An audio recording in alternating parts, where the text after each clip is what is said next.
Pourquoi, se demande le journal L'Avenir, avec en une la photo du journaliste Martinez Zogo. Une partie de la presse camerounaise titre sur la mort de l'animateur radio, à qui profite le crime, ou encore ces photos terrifiantes en une. Des vidéos ont également circulé comme celle-ci. Elle montre le corps du journaliste dans un drap blanc transporté vers la morgue.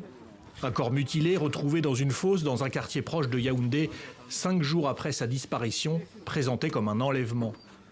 Amplitude FM, dont il était le directeur, porte le deuil, ses confrères aussi. Ils l'ont torturé, ils l'ont tué. Aujourd'hui, il ne peut même pas dire les qui ont fait cela. Et nous autres, on a peur.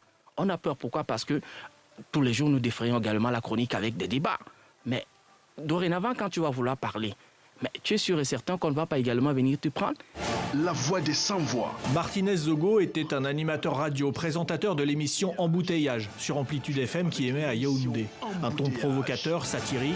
Martinez Zogo, plus fort et plus brutal que jamais. Et une audience à l'écoute pour ses dernières enquêtes sur des détournements de fonds présumés par des personnalités réputées proches du pouvoir.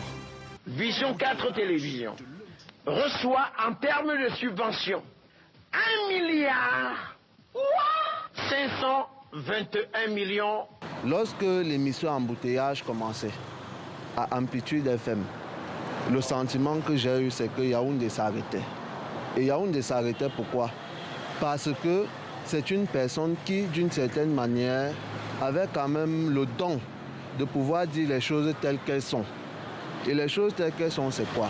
Vous savez, les gens n'aiment pas la vérité. Le gouvernement camerounais a indiqué, avant que le corps ne soit retrouvé, avoir donné des instructions pour que toute la lumière soit faite. Le syndicat national des journalistes du Cameroun se demande où est la liberté, quand exercer son métier fait encourir un risque mortel. La profession de journaliste au Cameroun vous expose à tout, vous conduit immédiatement à la mort. Nous voulons que l'enquête puisse aller très rapidement et que le résultat de cette enquête puisse être publié. Une limite inacceptable a été franchie pour un syndicat qui rappelle le nom de plusieurs journalistes camerounais morts ces dernières années dans des circonstances troubles.